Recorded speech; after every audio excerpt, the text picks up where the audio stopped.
Right, thanks for coming in, and thanks for giving this time to thinking about these really important issues.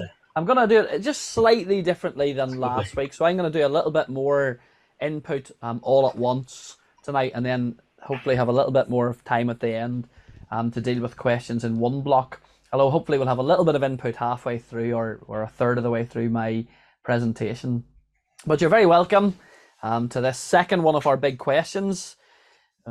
And last week, we started by thinking about two families, didn't we? So, two families living next door to each other, and families who are good friends with each other. I think go back one, Tim, or maybe go. Yeah, there we go.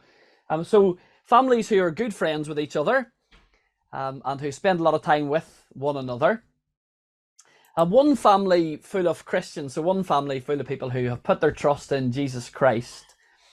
And then one family full of atheists, people who just don't really believe that there's a God at all out there.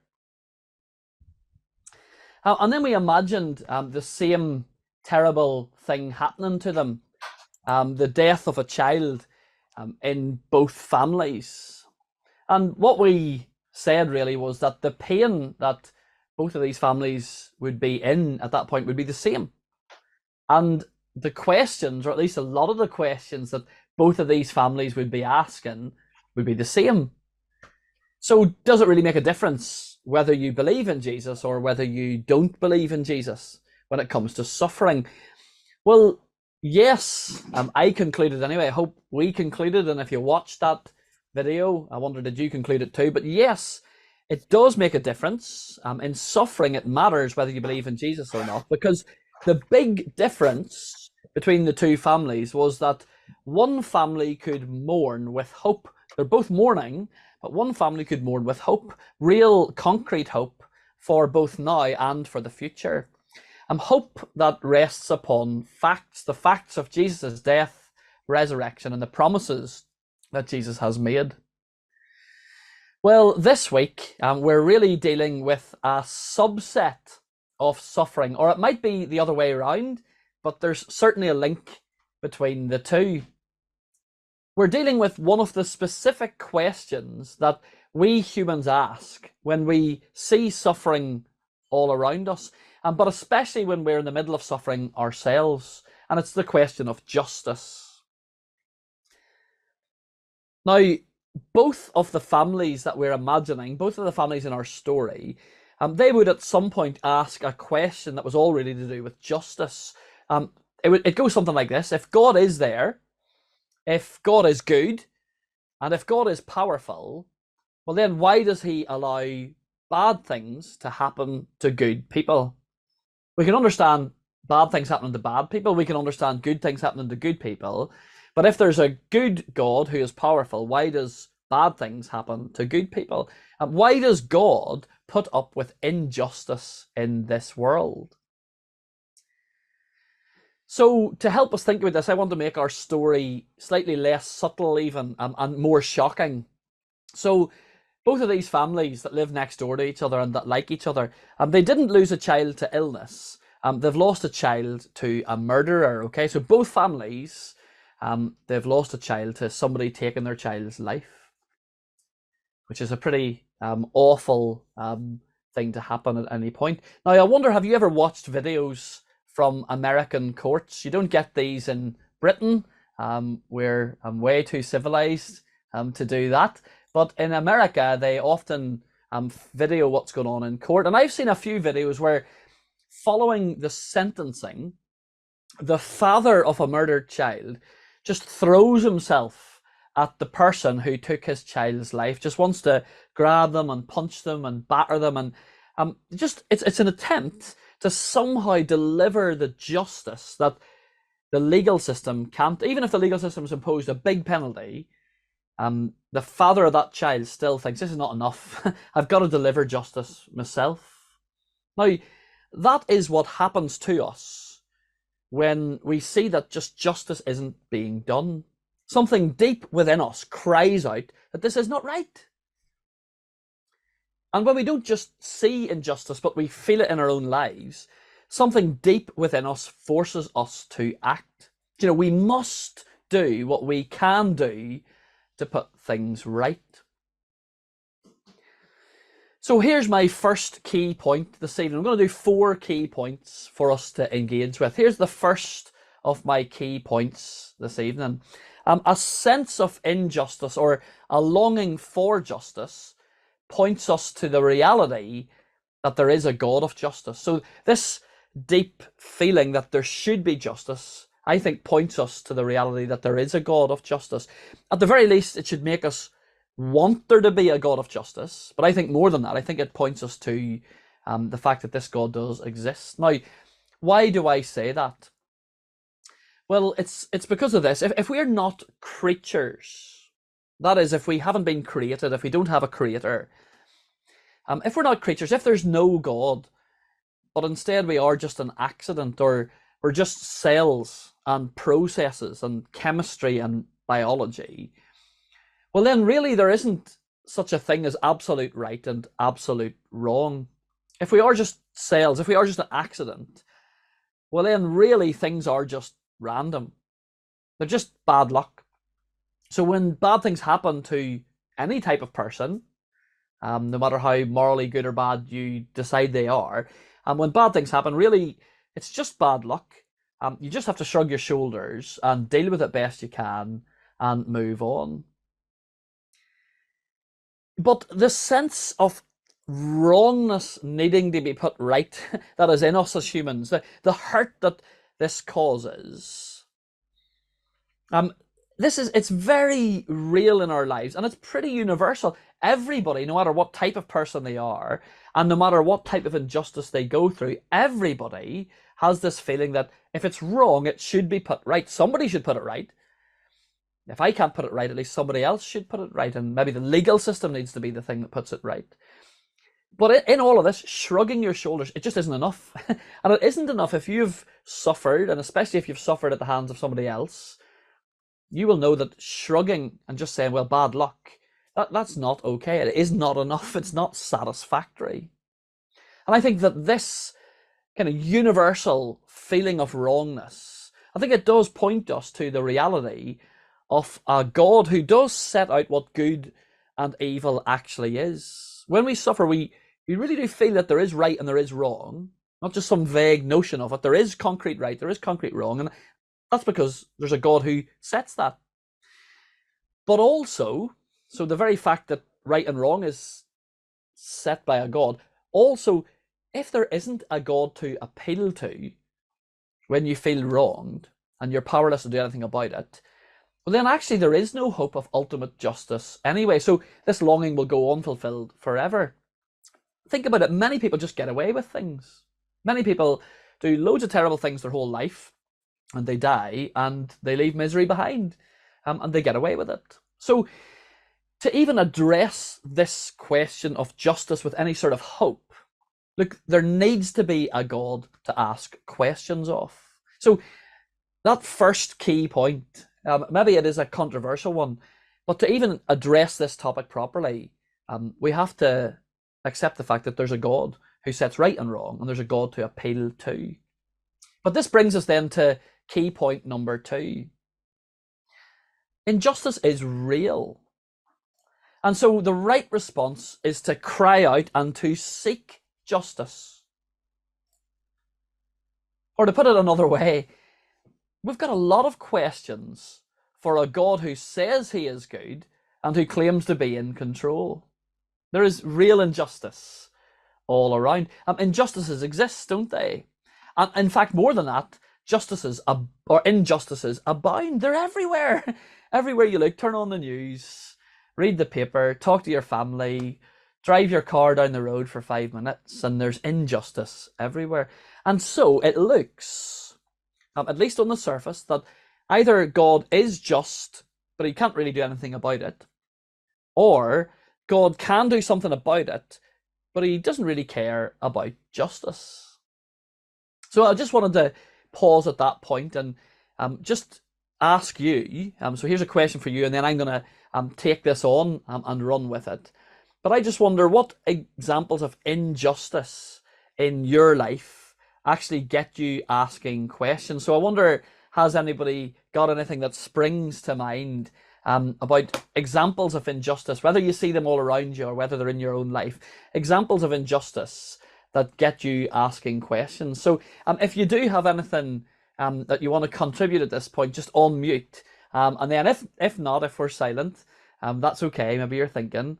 But if not, I've got a few I want to talk about. But I just at this point, just let it be free. If you have any examples of injustice that really do bother you a lot, and they get you asking lots of questions.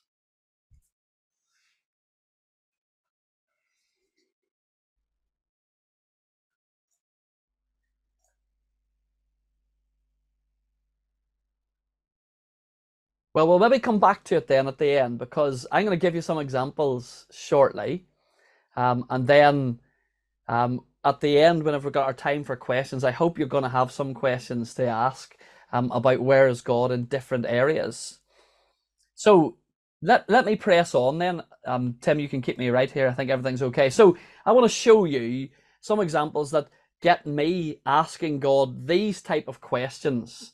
But I'm going to give you 3 examples in increasing order of horror. Okay, now these are 3 examples that have been in my mind recently. So let me go back to my view. Great. So firstly, Joey, this is one that really bothers Joey, because as a family we watched this series on TV recently that was all about the post office scandal. I don't know if you have watched that series yourself, but or I don't know if you've been following the story, but over a long period of time, lots of different postmasters, people who ran post offices, they were lied to, their reputations were destroyed, their livelihoods were crushed. Some of them were wrongfully imprisoned, and in the end there was even some suicides, and many people have even died before justice has been seen to be done. This scandal involving computers and people telling lies about money has wrecked so many people's lives. And as we watched this TV program, all about this, one of these main guys really seeking justice, an incredible guy, incredible marriage, actually, this married couple who were just incredible and just kept going for justice. They were very inspiring, but the story was filthy and horrible. It was utter injustice. So there's one example that really has got to me recently, but then it gets worse. So the questions, that some of the events that get me asking God the biggest questions, or have got me asking God the biggest questions, and they're pretty short questions. They're pretty much like, why? Why have you let that happen? There's been different school shootings over time, and so obviously Columbine in 1999, there was 13 children killed, well, 12 children and a teacher, I think, killed, but the person who shot them just killed himself, and that was it, done. Sandy Hook in 2012, 26 young kids and teachers killed, and then the person who did the shooting killed themselves. Parkland High in 2018, there were 17 people killed, and the shooter was arrested and got life without parole, but he's still living, and he's getting his breakfast, and he goes to sleep at night, and he's living, and those people aren't. And then there's Uvalde in 2022, 21 people dead, and then the killer was shot dead, but he's gone, and then all these people left behind to deal with all the horror behind. So, was justice really done in any of those cases? I'm not so sure we would say justice was done there. And then you can just keep going up, can't you? So I think about the Ukraine war, and how many times, if you're anything like me, have you seen Putin on the TV looking smug and pleased with himself? And then it cuts to misery and carnage that's going on in Ukraine. And you've just been filled with an utter conviction that justice is failing and injustice reigns. And if you're a Christian, if you believe in God, you're saying, why? Why don't you stop it? Why don't you just strike this guy down? Why don't you finish this guy? Why are you letting him carry on? So, does the Bible conveniently ignore such questions as these? So, are people who, like me, who believe in an all-powerful and an all-good God, are we just supposed to be okay with such horrific injustice? Well, I want to read you some of God's word now. So, we believe, our church family believes that the Bible is actually God speaking to us. And so I want to read you some of God's word now. It's a psalm. So the psalms in the Bible are just so useful when we're asking questions. In Psalm chapter 10, I'm going to read you the whole thing. So I just want you to listen to the language. The writer of this psalm, we don't know who he is. David wrote a lot of the psalms, but this one, we don't know if it is David's or not. But whoever the writer is of this psalm, he's in the same position as we are after considering those few examples. Listen to like his pain, listen to the questions he's putting to God, and then listen to where he finishes up. So there's quite a few verses, but just bear with this and listen to it. So in Psalm 10, the writer says, "Why, Lord, do you stand far off? Why do you hide yourself in times of trouble? In his arrogance, the wicked man hunts down the weak, who are caught in the schemes he devises. He boasts about the cravings of his heart. He blesses the greedy and reviles the Lord. In his pride, the wicked man does not seek him. In all his thoughts, there is no room for God. His ways are always prosperous. Your laws are rejected by him. He sneers at all his enemies. He says to himself, nothing will ever shake me. He swears, no one will ever do me harm. His mouth is full of lies and threats. Trouble and evil are under his tongue. He lies in wait near the villages. From ambush he murders the innocent. His eyes watch in secret for his victims. Like a lion in cover, he lies in wait. He lies in wait to catch the helpless. He catches the helpless and drags them off in his net. His victims are crushed. They collapse. They fall under his strength. And he says to himself, God will never notice. He covers his face and never sees. Arise, Lord. Lift up your hand, O God. Do not forget the helpless. Why does the wicked man revile God? Why does he say to himself, he won't call me to account? But you, God, see the trouble of the afflicted. You consider their grief and take it in hand. The victims commit themselves to you. You are the helper of the fatherless. Break the arm of the wicked man. Call the evildoer to account for his wickedness, that would not otherwise be found out. The Lord is king for ever and ever. The nations will perish from his land. You, Lord, hear the desire of the afflicted. You encourage them and you listen to their cry, defending the fatherless and the oppressed, so that mere earthly mortals will never again strike terror. So that's Psalm chapter 10, Psalm 10, and it is worth reading, and it's worth looking up. You can look it up on Google and reading through it again, but you can see there, can't you? There is the right response to injustice. We are to hate it. We are to want to see it changed. And where we can change it, we should. We should try, but most of the time, in all of the examples I've given that annoy me, we're powerless. We can't do anything about those things. And so in our weakness and powerlessness, we are to run to God and we are to put our hope in him. Let me just read those last couple of verses again. This is the guy who wrote this psalm. This is his hope. The Lord is king forever and ever. The nations will perish from his land. You, Lord, hear the desire of the afflicted. You encourage them and you listen to their cry, defending the fatherless and the oppressed, so that mere earthly mortals will never again strike terror. You see, people almost crushed by the sheer injustices that are being meted out to them, they are supposed to look to God with confidence, trusting that he won't fail to act. And so we arrive then at what might be the most important point of all in this presentation tonight, and this is our third key point.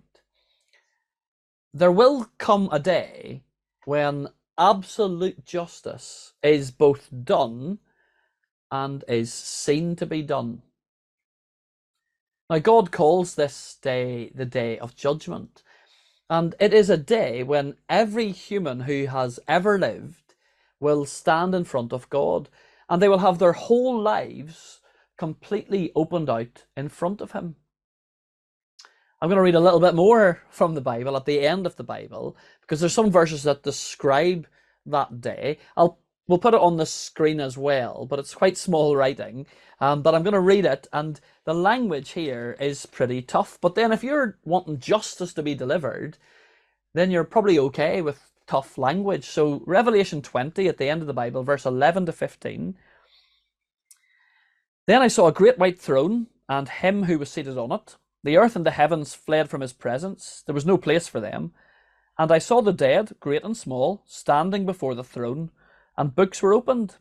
Another book was opened, which is the book of life. The dead were judged according to what they had done, as recorded in the books. The sea gave up the dead that were in it, and death and Hades gave up the dead that were in them. And each person was judged according to what they had done. Then death and Hades were thrown into the lake of fire. The lake of fire is the second death. Anyone whose name was not found written in the book of life was thrown into the lake of fire. That's tough language, but you can see that the first bit of the Bible I read there in Psalm 10, the guy's crying out for justice and putting his hope in the Lord. And then at the end of the Bible, we see there is a day coming when genuine justice, true justice is going to be done. People are going to be judged according to what they've done. Now, here's one thing I'd like to say. Time scale really matters on the question of justice. So if we're burning under an injustice, 1 year seems a long time for us to wait, doesn't it? In the post office scandal, it's been over 20 years. Never mind a lifetime. Imagine waiting a lifetime for justice, 70 or 80 years. It seems intolerably long. But when you know that eternity is real, well, then time gets put into its correct perspective. One day, everything will be dealt with by the God who sees everything, and he cannot sweep anything under the carpet. And because that day marks the beginning of the rest of eternity, well then 1 year and 10 years, 20 years, 70 years, suddenly that really does become a drop in the ocean. The time scale matters. We feel God is not delivering justice. God says he will deliver justice. Immediately we think, well, hold on a minute, I want to see justice in my lifetime. And God says, well, your lifetime is a drop. I am going to deliver justice and it's going to last forever. Time scale matters in the cases of justice. Now, another thing that has to be said as well is that we saw last week that the root cause of suffering is this thing called sin, and that goes for injustice as well. I think it is a subset of suffering, or the other way around. You see, what we heard last week was that sin, this turning away from God, means two things about this world. It means this world is poisoned, so people are poisoned and they treat each other badly, and poisoned by sin. But also that this sin brings God's judgment. It brings a measure of his justice, even right here. Now, God does restrain evil. If he didn't, there would be no good to be seen anywhere. But God does also let us get on with living our own way. Rebelling against his good, just rule, living for ourselves. You see, on that final day of judgment, no sin will be ignored. Every little sin and every big sin will be dealt with. Sin itself will be punished and dealt with. And the language on the screen at the minute, well, it's quite brutal. Justice will be done. And for justice to be done, it means that sin has to be adequately dealt with. You see, while you might imagine that you care deeply about justice, and if you've been wronged, if you're a person who has been wronged at the minute, and there is something really in your face when you think about this topic, you might imagine you care deeply about justice, and you probably do. But though you may care deeply, we have no concept of just how much God cares about it. This is his world. We are his creatures, made to worship him, made to look after this world, made for love and goodness and kindness and splendor. Jesus spent lots of his ministry warning those who would listen that judgment was coming. God really does care far more than we do about justice. So I wonder, can we finish the talk there? Should we be comforted by that? Should we be comforted that, well, one day there's going to be justice done, so it's okay? In fact, should we be full of delight because one day real justice will be fully dealt out? Well, I want to go back to the story of our two families. And look, since this is an imaginary story, I'm free to change the rules as we go along. So I want you now to imagine that instead of those two families having a child who was murdered in both families, I want you to imagine instead that actually they both had children who went into school and murdered others. Okay, it's quite a turnabout. That's quite a turnaround, but as I say, I'm making the rules for this imaginary story, so we can do that. So their children weren't murdered, their children murdered others. So how does that change their desire for justice? They love their children, but their children have done something terrible. So what is going to go through their minds and their hearts? How are they going to feel as their child stands in front of the court, in front of the judge? What is it going to do to their desire for justice? Well, here we are then at the last point in this presentation. It's not all that needs to be said about justice, but here's my last point for tonight. Key point number 4. When we're on the other side of justice, we long for mercy. So when we're in the wrong, we suddenly want mercy. So would those families who love their sons, would they not want there to be some mercy shown even though their children have done terrible things? You know, we don't love the idea of mercy when we have been wronged. So I was reading in the paper today about the troubles in Northern Ireland again, and different informers, and there's all of this stuff's in the news at the moment. And in Northern Ireland, people certainly didn't like the idea of mercy when they were trying to move on and establish some form of peace. But there needed to be some mercy if things were going to move. But it was hard. We don't love the idea of mercy when we've been wronged by people. But when we are in the wrong, oh, how sweet it is if someone will give us some help. If somehow the full weight of what we deserve, if somehow that can be lifted a bit. And this brings us to the center of God's character and the central story of the universe, the cross of Jesus Christ. You might even not know this yet. This is the central, most important event that has ever happened that can transform your life forever. Because at the cross, justice and mercy somehow meet. At the cross, hope is offered to those in the wrong, but also full justice is done, whilst infinite mercy being offered. See, at the cross, the Son of God willingly gave himself as a substitute and as a representative for guilty people. See, anyone who would run to Jesus for forgiveness can be forgiven because of the cross. They can be justified. And justified is a legal word.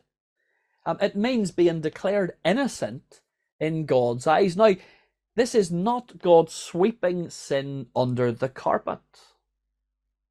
God will not do that. People will either face their own punishment for their own sin, justice, or they will have accepted Jesus' offer to be their substitute and their representative.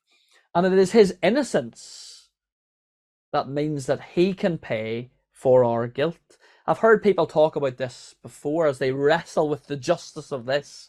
I've heard people talk about this before and saying it's like a judge who recognizes the person who's standing before them for sentencing as somebody that They love somebody that they have known for a long time, but has got themselves in all sorts of terrible situations. And the judge passes the most horrific sentence, the largest fine that he can pass, so that justice is done. But then he goes and he takes his checkbook out, or he sells his house so that he can pay this fine himself. I've heard it described like that. You see, God's absolute justice, and the fact that one day every sin is going to be brought into the light on that day of judgment, or the day of justice, if you want to call it that. The fact that that day is certain means that anyone who is guilty will deserve to be punished. And that anyone includes me. And it includes you. Now, I'm assuming, but perhaps we haven't really done many of the things that the world classes as really bad things. But do you know, when God looks at us, nothing is hidden from his gaze at all. So on that final day of judgment, when the Hitlers and the Putins are crushed, when the school shooters face their accusers and can't take any way out, when the liars involved in the post office scandal have to own up to the truth, on that day of justice, you and I are going to be standing in front of God as well. And he knows all the shady bits of our lives that we are really good at hiding from people. And so the cross of Christ will be the most important part of anyone's story on that day. You see, it is there that people on the other side of justice, the guilty, like you and me, it is there that we can taste God's mercy. The cross is where sin is fully dealt with, and mercy is offered to anyone who would want to take it. You see, both believers in Jesus and unbelievers, they have to live in a world full of injustice. Our two families who live next door to each other, they both have to live in a world full of injustice. But it is only believers in Jesus who can actually look forward, be excited, anticipate that one day when it's all going to be dealt with properly. When for the rest of eternity, God's people can live with him and without injustice forever.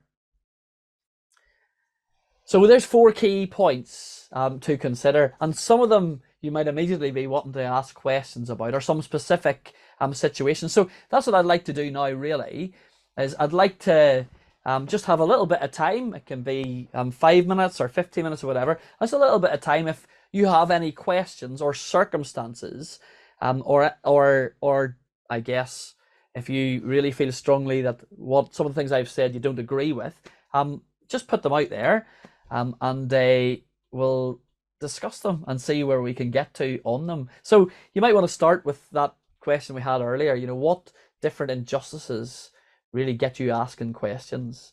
But I'll open it up now for a time of questions if anybody has them. And when you're going to ask a question, you need to unmute so that you can be heard.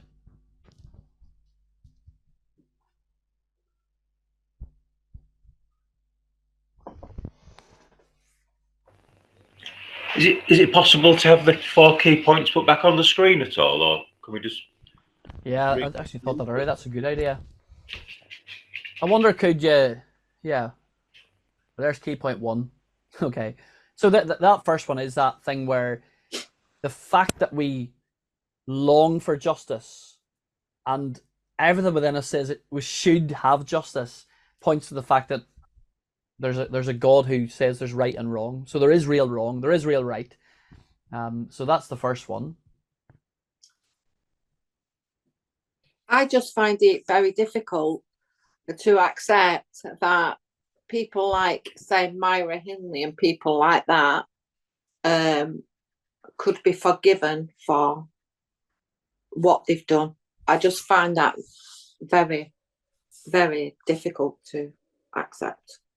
I don't know if Absolutely. anybody else feels like that, but people of the cruel way. Absolutely.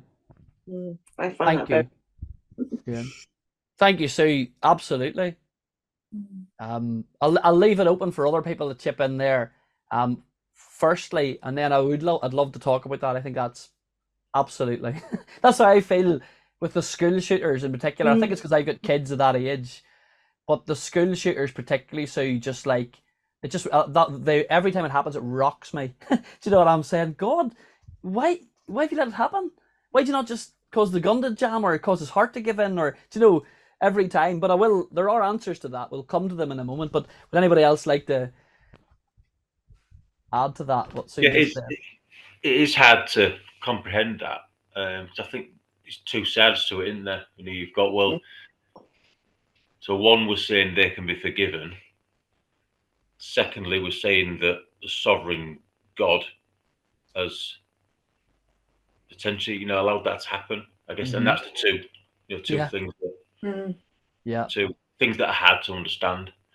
Yeah, I think I agree with Sue, because when we used to drive to Manchester over the M62, I always used to shudder when we went past Saddleworth. And it brings it back, not just to, you think about it, but it But Saddleworth, comes back to your mum. Yeah. Explain Saddleworth there, Elaine, please. What's Saddleworth?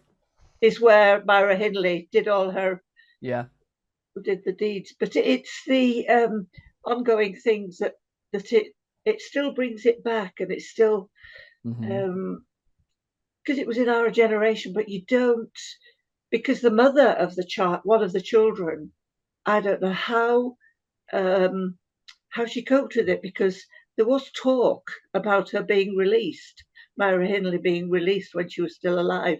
And the mother of the child said, you will have to, if you release her, you will be putting me on a charge of murder, because the mother wanted to go after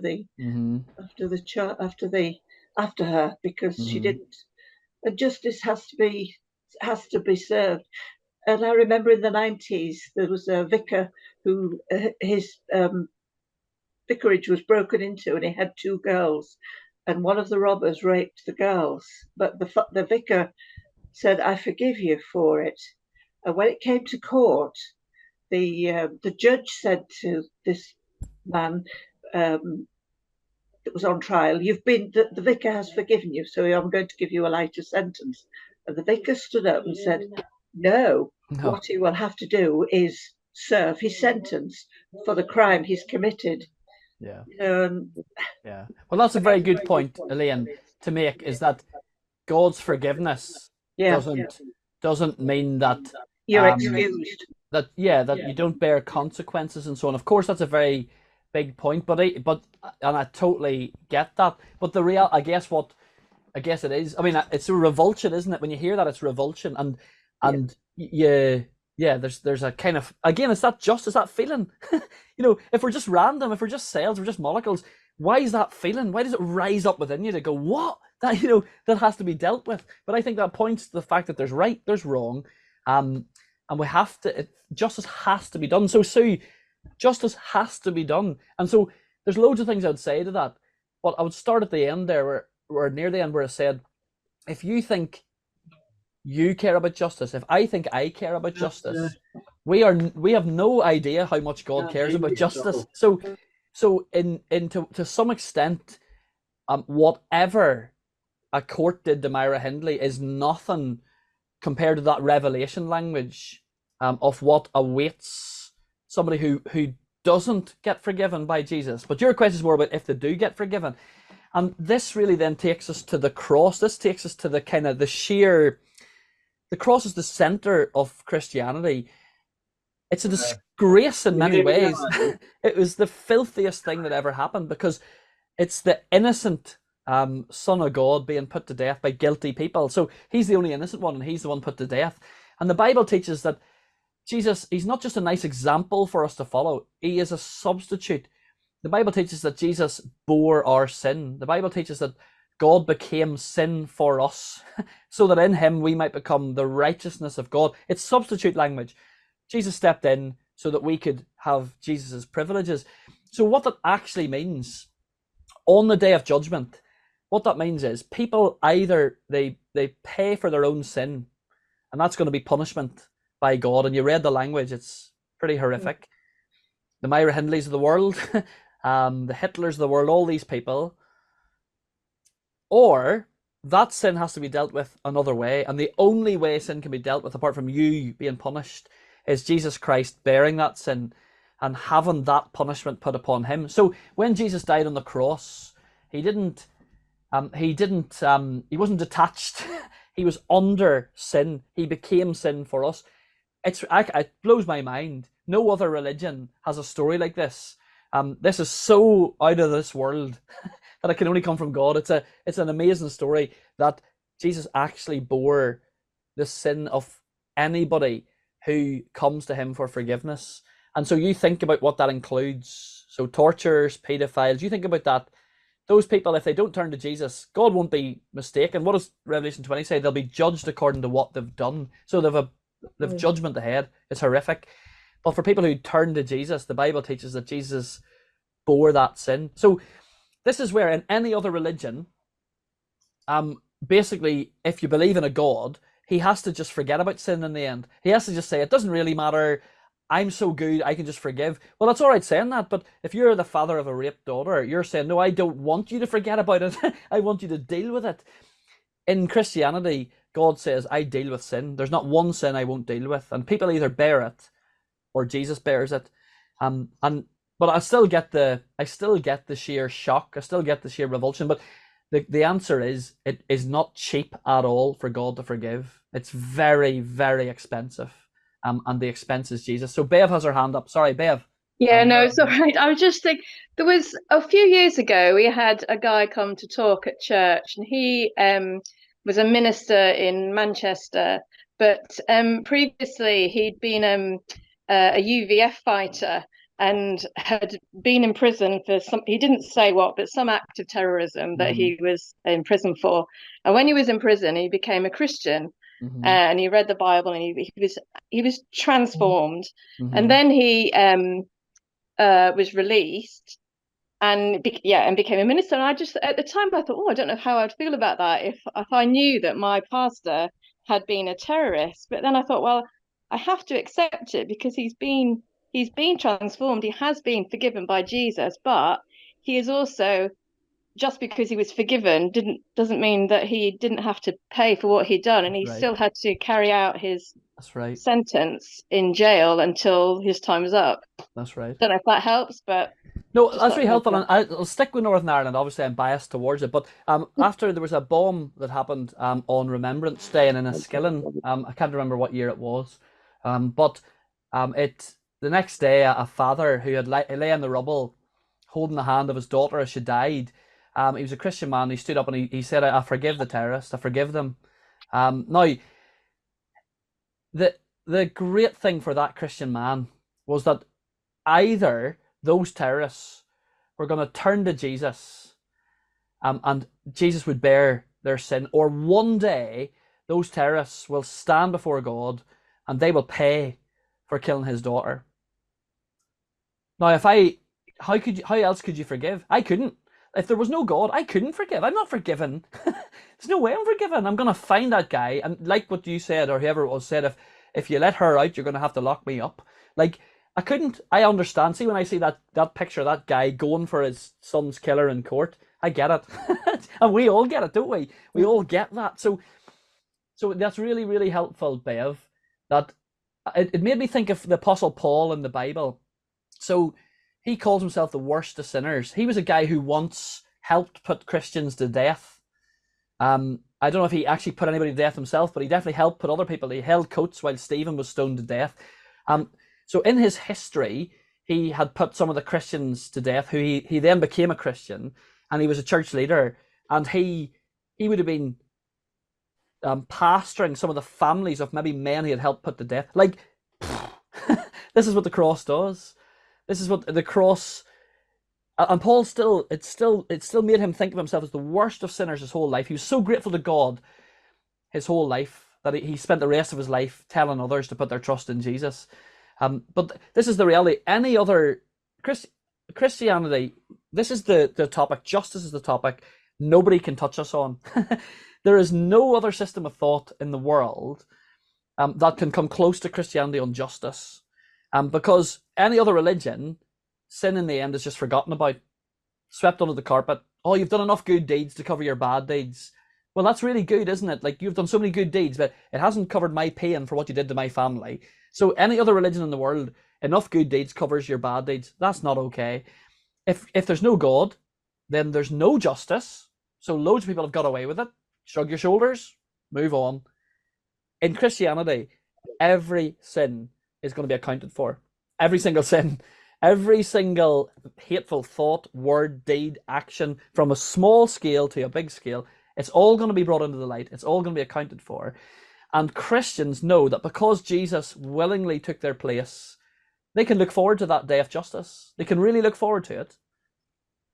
But if you don't know Jesus as your Lord and Savior, it's a day to be dreaded, actually. It's not a day to be looked forward to. It's a day to be dreaded because you're on the other side of justice. So it's sobering.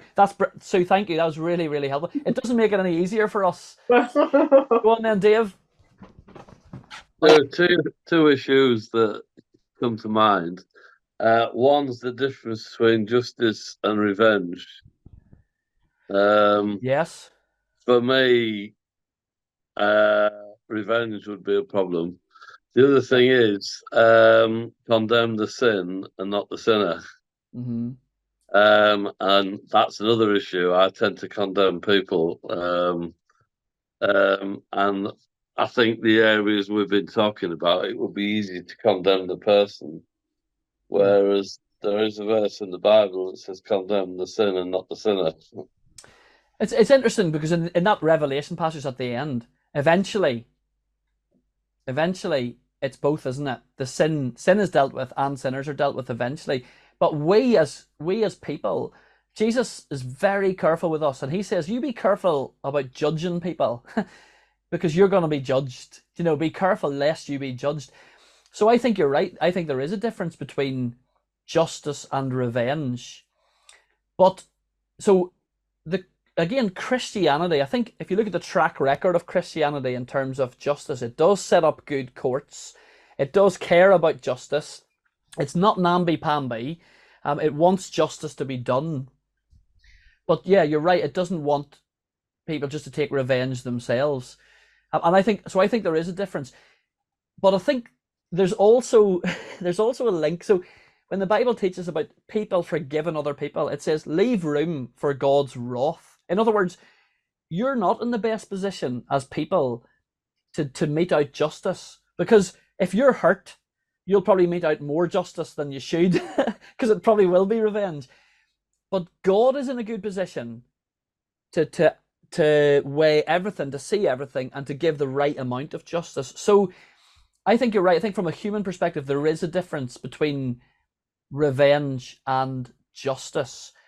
I think when it comes to God, he is vengeful. Like that's why I'm saying Christianity is different to anything else. God is not gonna say sin doesn't matter. It really matters. And his vengeance is more to be feared than anybody else's. And so that's why we can actually I do look forward to a day when all injustice is dealt with. I can look forward to that as a Christian. Jesus promised it. Now, he promised he was going to die and rise again, and he did. He promises that he's going to go and then come back, and he's going to be a judge, and he will. So I can look forward to that day of whenever God gets it right, because we would get it wrong. It would be revenge. I think a lot of the time, if we tried to mete out justice ourselves, it probably would be cold, hard revenge, and it wouldn't satisfy anyway, because even those guys, those school shooters, locked up without parole, shot dead by the police, killed themselves. It's not justice. It just leaves you flat. That's not justice. If it was one of my kids being killed by them, my kid's worth more than them. That's not justice, you know. So leave room for God's justice. Yeah. We feel strongly about this. We should.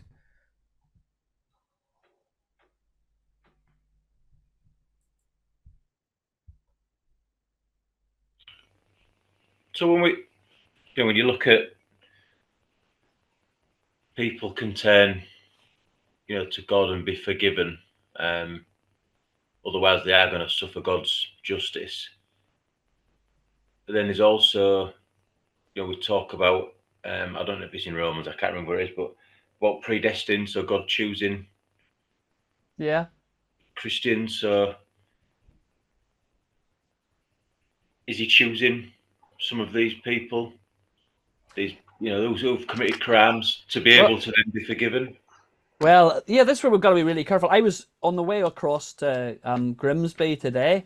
It was a nice journey actually, but I was listening to a book in the Old Testament. People often think that the Old Testament God is full of anger and the New Testament God is fluffy and lovely, and it's just not true. That it's the same God all the way through, who always hates sin and who always longs for people to be forgiven. And there's a verse in Ezekiel that says that God doesn't desire the death of sinners. He desires repentance. And I think that's very helpful as we think about this. We can think more deeply as a church family as well. Those of us in church, we can think more deeply about the big theological things at work here. But that verse that described God's attitude to people, which is in the Old Testament, people often think, oh, that's the wrathful God. Is he doesn't desire the death. He doesn't take any pleasure in the death of the wicked. He desires people to repent. And I think that the cross proves that God really desires people to run to him and to be forgiven. Now, one of the questions that I would expect people to have at some point is, okay, it's all very well to say that there will be justice in the future, but is God not doing anything now? That's one of the questions I would want people to ask. I would want them to think, well, hold on a minute. So is God just basically saying, don't worry about it for the time being? I think timescale matters and all that, but is he just basically fingers in his ears for the time being? And no, the answer is no. The answer is that God is restraining evil now, and God is judging. So this world is a hard place to live in, partly because God is saying, I'm at work to act against sin, and you'll hate it so much you'll turn back to me. And that's the story for lots of us, is that we've looked at sin in our own lives and we've turned back to God. His current judgment, his current letting people live the way they want to live, Chris, or his current giving people the fruits of the way that they're going to live, it leaves you in misery. It's quite a miserable country to live in that we're in at the minute. But a lot of it we've brought on ourselves. But that's part of God's current judgment. But hopefully what that does is turn us back to him, because he doesn't take pleasure in the death of the wicked. Even the Myra Hindleys, even the Adolf Hitlers, he doesn't take pleasure in their death, but he is right when he judges. And so unless they turn to him, he will judge and he will do it right. And not one, if somebody has hurt you, you can forgive them knowing that one day that will be dealt with. There's an amazing story from a party at South Africa where a woman's a woman's son was killed by a white policeman, and then after apartheid came to an end, there was these truth and reconciliation hearings, and the people who were hurt could choose some of the punishment for the aggressors, and this lady chose for this white policeman to come to her house every Sunday and to receive a meal from her and to receive some of the love that she would have given to her son that he killed. An incredible story. How does a lady do that? Because she believes in justice, because she believes that she's not ignoring justice, but she can trust God to deal with it. And people will be held to account for the decisions that they have made. So this is a very, very, Christian teaching, it can free you up to live in a very special way right now, because you know that justice will be done. You know that God won't get it wrong.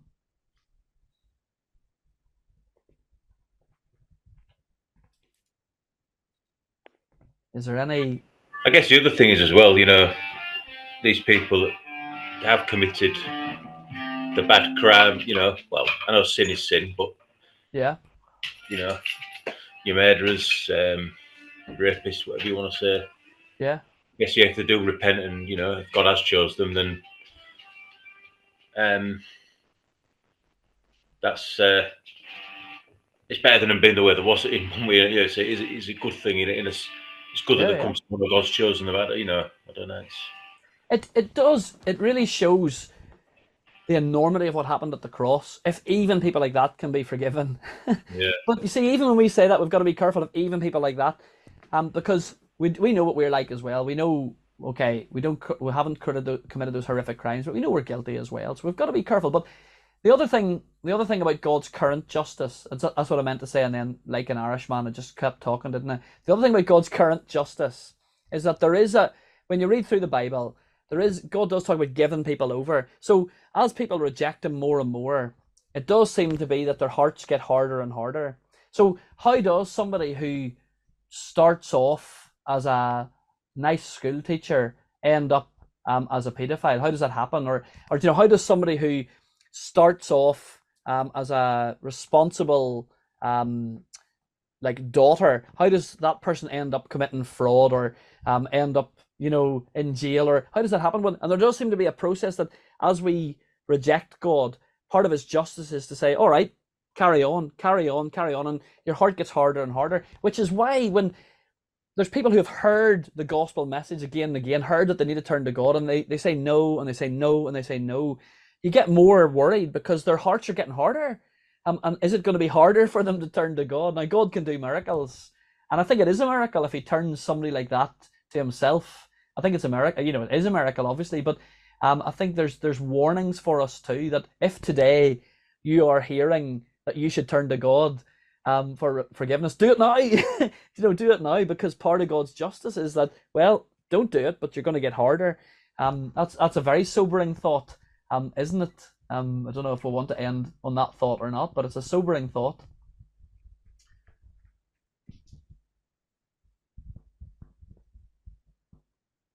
Okay, well, let me sum it up like this again. Is the desire for justice a good one? Yes. What does the desire for justice in us point to? I think it points to right and wrong, and therefore a God who sets the standard.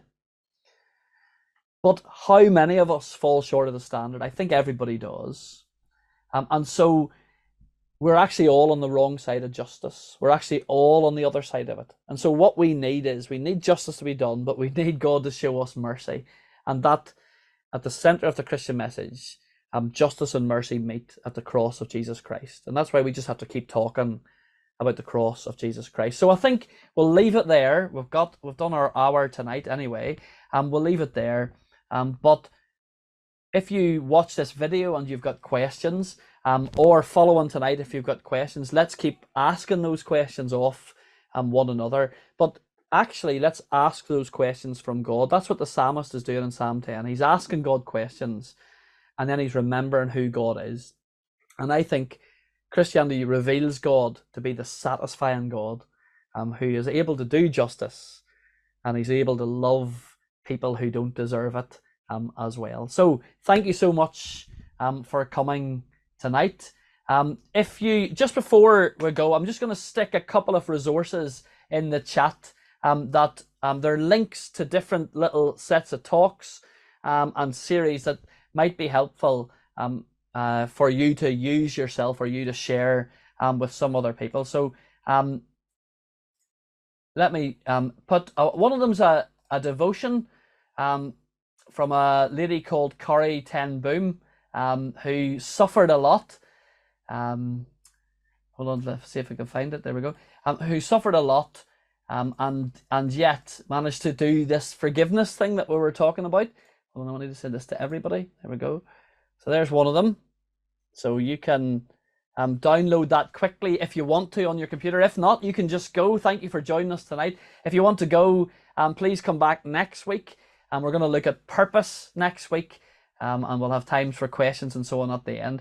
But I'm going to put a couple more resources on here as well. If you want to find some things that you could follow up, then use these. Go in the chat and download these. But thanks so much for coming tonight. It's been great having you.